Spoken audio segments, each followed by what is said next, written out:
Good evening everybody, and once again welcome back to the channel. In today's video I want to show you 4 different ways in which you can fetch Apache Hudi commit times. So whenever insert updates or deletes are made on a Hudi dataset, a commit is created to track these changes.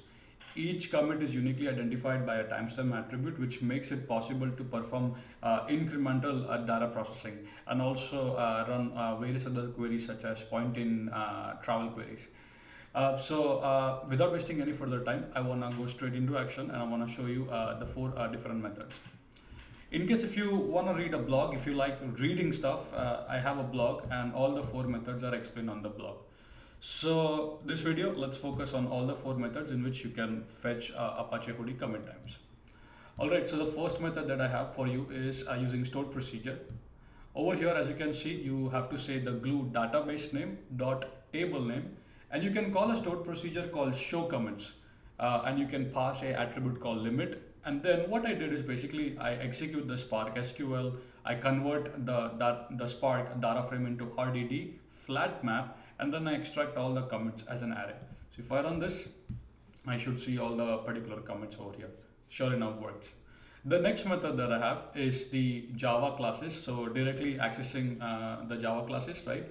So here, as you can see, I define the class that I want to use, which is the Hudi table metadata client and the Hudi timeline.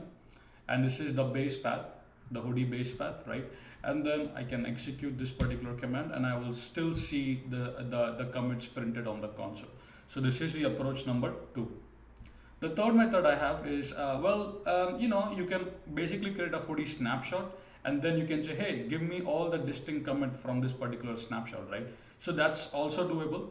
Again, just wanted to show you that. Oops, looks like I have to put the bucket name over here. Let me just replace my bucket name.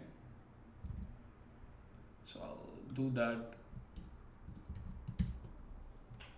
And sure enough, it will work. Again, this is gonna give me all the distinct commits from the table, okay? So again, I'm running it locally, so it's a bit slow. So, and the last method that I have is using the Boto3 client object. So, you can write a simple Python script which will iterate over .hudi folder and will look for .commit file. So if I run this file, actually I need to put my bucket name here as well. So let's run this, and sure enough, it works. So again, all the 4 methods are listed on my blog. So if in case you need to access them, you can access via my blog. And the code snippets are also available. So if you click here, it should take you to the Jupyter notebook, which I have pasted over here.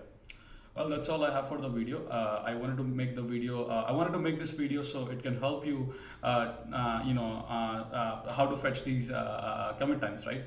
So that's all I have. If you have any further questions, you can definitely post them in the comment window. If in case if you don't hear back from me, Hudi Slack channel is a great way to post your question there. You will meet so many people there, like-minded people, of course. And that's all I have for the video. So keep smiling, keep programming, and if you have questions, you may post it in the comment window. As and when I get time, I will respond to those questions. So yeah, keep smiling, keep programming, and see you guys in the next video.